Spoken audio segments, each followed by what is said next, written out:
এখানে দেখতেই পাচ্ছেন আপনারা চারপাশে শুধু সাদা পাথর আর সাদা পাথর। এই কারণেই স্থানীয়রা এখানে এই জায়গাটার নামকরণ করেছে সাদা পাথর।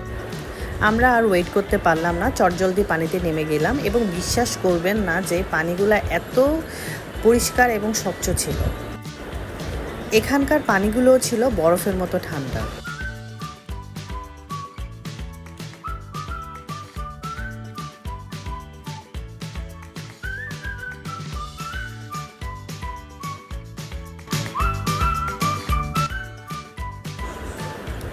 ওই যে দূরে দেখতে পাচ্ছেন এগুলো হচ্ছে সব মেঘালয়ের পাহাড়।